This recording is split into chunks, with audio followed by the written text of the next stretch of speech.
मैं कशिश और स्वागत है आपका DS4 न्यूज। तो राहुल गांधी को लेकर तमाम बयानबाजी हो रही है जिसमें उन्हें आतंकवादी कहा गया है बीजेपी नेताओं की तरफ से। नंबर 1 आतंकवादी भी यहाँ पर यूपी के एक नेता कह रहे हैं और ये भी कहते नजर आए एक नेता कि जो हाल इंदिरा गांधी का हुआ था वही हाल राहुल गांधी का होगा। आखिरकार इस तरीके के विवादित बयान देने का मतलब क्या है और बीजेपी क्यों शांत बैठी अपने नेताओं के इन बयानों पर, क्या लगता है? देखो, ये जो भारतीय जनता पार्टी के नेताओं के जो बयान जो आ रहे हैं ये इनको कहीं ना कहीं ले डूबेंगे। इनका सुपड़ा साफ तो हरियाणा से है ही। हरियाणा की जनता भी देख रही हो तो खैर पूरा देश देख रहा। और जम्मू कश्मीर में तो इनकी एक भी सीट नहीं आनी।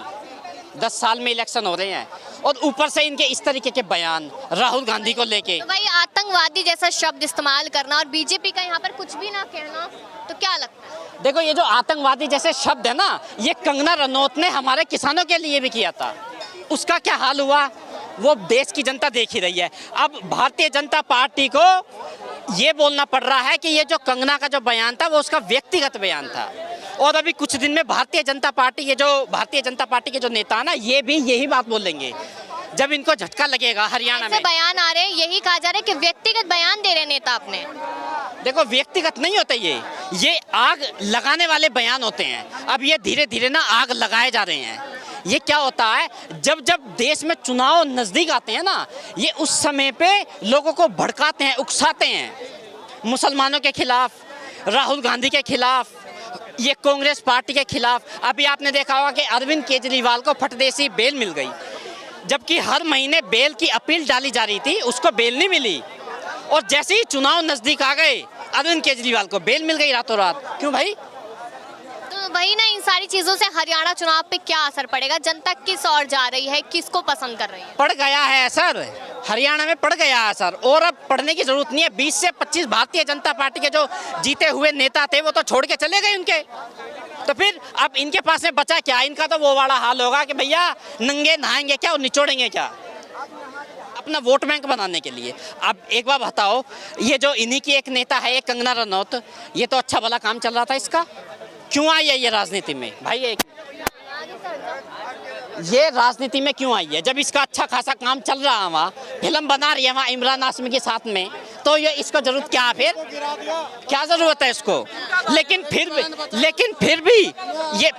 भी ये राजनीति में आई। भाई मणिपुर में महिलाओं को निर्वस्त्र करके घुमाया जाता, उसको कोई सिक्योरिटी नहीं देता।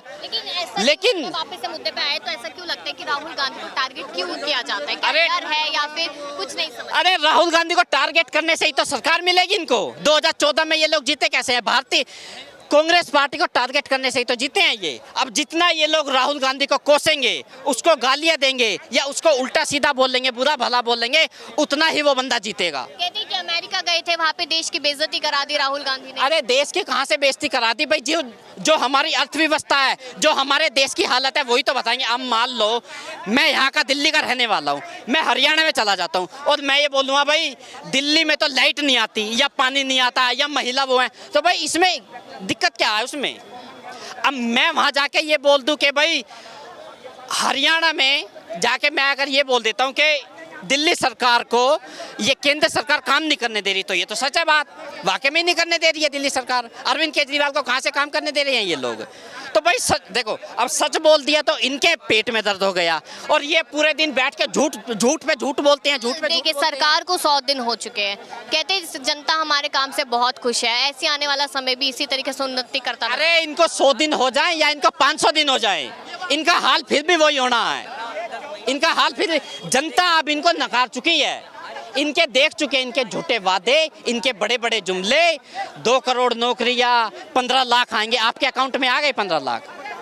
हाँ, आप जैसे आपकी नहीं कहता, आप जैसे पत्रकार तो इनके आगे पीछे घूमते हैं ना। नरेंद्र मोदी जी शौचालय जाएं तो कैमरा लेके चल देते हैं। नरेंद्र मोदी जी अगर वो पानी में चले जाते हैं ना, पाताल में अगर पानी में चले जाते हैं तो कैमरा लेके चले जाते हैं। अरे भाई क्या चक्कर है, हर एक जगह कैमरा। नरेंद्र मोदी जी सो रहे हैं तो उनके आगे पीछे ये देखो मोदी जी सो रहे हैं। देश के प्रधानमंत्री है वो, देश के प्रधानमंत्री तो हमें ही पता प्रधानमंत्री है, तो इसमें चिल्ला क्यों रहे हैं आप? मेरे को डरा रहे हैं आप मेरे को? आप कह रहे हैं ना कि ऐसे चले जाते वैसे चले जाते, तो अगर रिकॉर्ड करे तो कौन सी गलत बात है? तो भाई बगैर कैमरे के जाके दिखाओ ना, बगैर कैमरे के जाके दिखाओ। जनता को कैसे दिखे? सुनो, ये प्रधानमंत्री नहीं है, आप गलत कह रही हैं। ये प्रधानमंत्री नहीं है, ये प्रचार मंत्री हैं। और और सुनो, अब इस अरे भाई, अब इस देश में ना प्रचार मंत्री नहीं चाहिए, इस देश को अब चाहिए प्रधानमंत्री जो देश की सेवा करे, देश हित में कार्य करे, महिलाओं के लिए सेवा, महिलाओं के लिए काम करे, युवाओं के लिए काम करे। बेरोजगारी की दर आज क्या है, इनसे अगर पूछ लो तो ये बोल देंगे वो देखो धारा 370 हटा दी। अगर इनसे महिलाओं की बात करते तो ये बोलेंगे वो देखो शौचालय बना दिए यूपी में। से हरियाणा पहुंचते हैं मोदी जी और ये कहते हैं कि बुजुर्गों के लिए 5 लाख तक का इलाज फ्री, ठीक है। दूसरी बात कहते हैं कि पहले 500 रुपये पेंशन मिलती थी, अब 3000 पेंशन मिलेगी। ये तो ये भी कहते हैं कि हमने किसानों को 6000 रुपये दिए हैं 6000 रुपये, किसानों को उनकी फसल के पैसे तो अभी तक नहीं मिल रहे, तो ये कहाँ से बुजुर्गों को वो देंगे पेंशन? आपको लगता है ये लोग पेंशन देंगे? ये लोग पेंशन देने वाले लोग नहीं है, पेंशन लेने वाले लोग हैं गरीबों से तो ले ही रहे हैं। देश में इतने बड़े बड़े रोड बना दिए, इतने रोड बना दिए, उनके ऊपर वो देखा टैक्स कितना लगा दिया, टूल टैक्स कितने हैं वहाँ पे टूल टैक्स देखो आप जाके, इतना तो इंसान का जाने में पेट्रोल नहीं लगता जितना टूल लग जाता, टूल टैक्स लग जाता है। तो क्या फायदा है? रोड बने हैं अमीरों के लिए और टैक्स लिया जा रहा गरीबों से। ये इस देश की पॉलिसी है, ये इस सरकार की पॉलिसी है।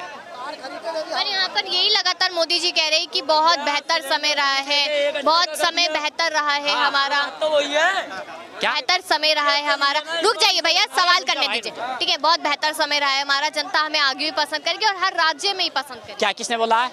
मोदी जी बयान दे रहे हैं। अब जनता अगर इनको पसंद करती तो अयोध्या में इनका ये हाल ना होता। और एक वो सिलेंडर वाली जो देवी है, वो सिलेंडर लेके घूम रही थी, वो सिलेंडर पे बैठ के प्रचार कर रही थी 2014 से पहले। घिया भी था उसके हाथ में, घिया, मूली, टिंडे, तोरी, सारी सब्जी लेके। मुझे तो ये पता नहीं लग रहा कि ये नेता है या सब्जी बेचने वाली है, ये पता नहीं लगा मेरे को। तो इनसे बड़ी झूठी सरकार आज तक 70 साल में आज तक नहीं बनी। बड़े बड़े देश में वादे, बड़े बड़े जुमले। देश का गृह मंत्री अमित शाह खुद ये बोलता है कि 15 लाख रुपए सिर्फ एक जुमला है, लेते हो ले। लेकिन आप देखिए, जनता ने तीसरी बार भी मौका दिया है यहाँ पर, कांग्रेस को बिल्कुल पूछ नहीं दिया। नहीं, सुनो, मैं आपकी ये बात काटता हूँ। जनता ने मौका नहीं दिया है, मौका पता किसने दिया है? नीतीश कुमार और नायडू जी ने। अगर वे मौका नहीं देते तो सरकार नहीं बनती इनकी। जनता ने तो इनको नकार दिया था, इनको सिर्फ सहारा देने वाले कौन है? नीतीश कुमार और नायडू साहब। आजकल ना ये लोग उनकी बहुत सेवा कर रहे हैं। भैया करनी तो पड़ेगी, अगर सरकार चलानी है तो सेवा तो करनी पड़ेगी। और नीतीश कुमार जी का कुछ पता नहीं है, वो कभी भी पलटी मार सकते हैं। पलटू राम तो उनका नाम है, बचपन में रख दिया था माँ बाप ने।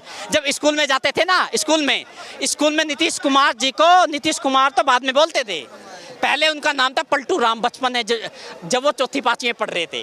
अच्छा, ऐसा माना जा रहा है कि जो हरियाणा के चुनाव है उसमें विनेश फोगाट को कहीं ना कहीं काफ़ी टारगेट किया जा रहा है और वहाँ पर बृजभूषण शरण सिंह भी बयान देते हैं कि विनेश और बजरंग पुनिया बिल्कुल नहीं, मतलब कि सत्ता में आ गए, अपना नाम खराब किया। उस समय पर हम इतने मेडल्स जीत जाते जब आंदोलन कर रहे थे, ना जाने कितने बयान देते। देखो, मेडल तो हम लोग जीत जाते, मेडल तो हम लोग वैसे भी जीते पड़े थे, लेकिन ये जो तुम जैसे लोग 10 ग्राम की वजह से हमारे खिलाड़ियों को बाहर कर देते हो।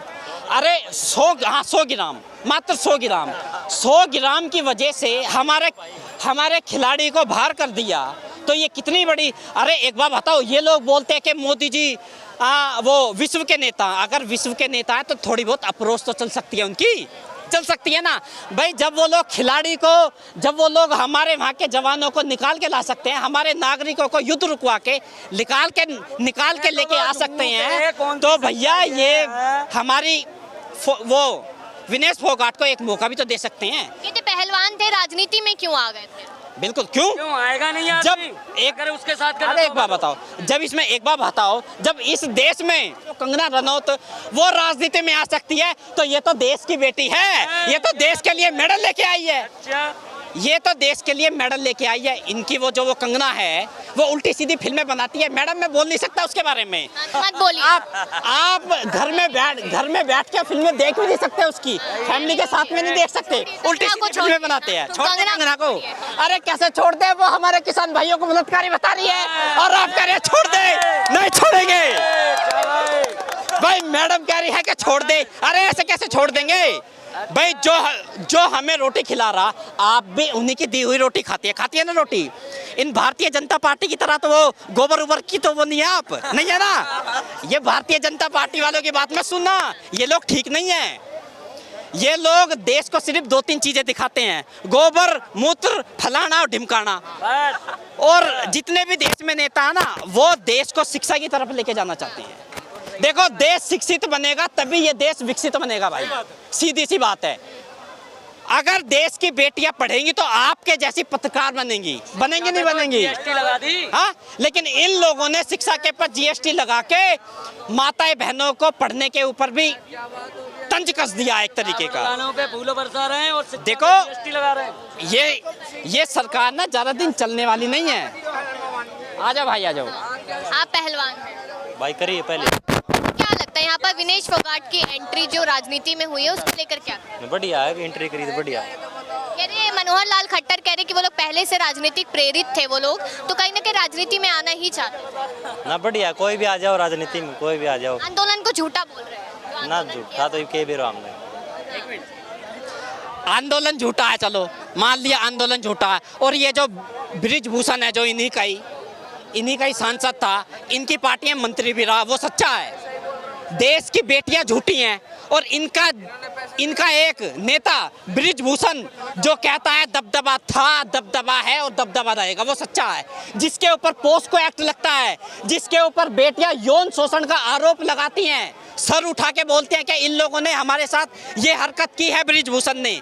और इन्हीं की दिल्ली पुलिस बोलती है कि बृजभूषण के ऊपर केस चल सकता है, लेकिन फिर भी बृजभूषण को बचाया जाता है। और ये लोग कहते हैं कि आंदोलन झूठा कैसे हो गया भाई? झूठा कैसे हो गया? झूठे तो तुम लोग हो, बड़े बड़े जुमले करते हो, बड़े बड़े सपने दिखाते हो। आप ही लोग कहते हैं कि मोदी जी इतनी सारी बातें करते हैं, लोग आ जाते हैं उनकी बातों में। अब देखिए कुरुक्षेत्र पहुंचे, पानीपत पहुंचे, आएंगे नहीं लोग उनकी बातों में? अब नहीं आएंगे ना, अब लोगों की आँख खुल गए, अब नहीं आएंगे, अब लोगों की आँख खुल गए। देखो कब है इलेक्शन? 5 तारीख को है ना। 5 तारीख आने में ज्यादा दिन नहीं बचे हैं, बहुत जल्द आ चुकी है और रिजल्ट भी जल्दी आएगा। और आप देख लेना रिजल्ट क्या होगा। और विनेश फोगाट की जीत होगी। हमारे जितने भी पहलवान हैं, जितने भी खिलाड़ी हैं, जितने भी हमारे खिलाड़ी हैं, सब जीतेंगे। पहले तमाम लोगों ने राय दी है अपनी, और कहीं ना कहीं राहुल गांधी को लेकर जो बयान दिए जा रहे हैं उससे कहीं यहाँ पर आने वाले चुनावों पर फर्क पड़ सकता है, ऐसा जनता का ही कहना है। लेकिन आप लोगों की क्या राय है, दीजिएगा और देखते रहिए DS4 न्यूज़।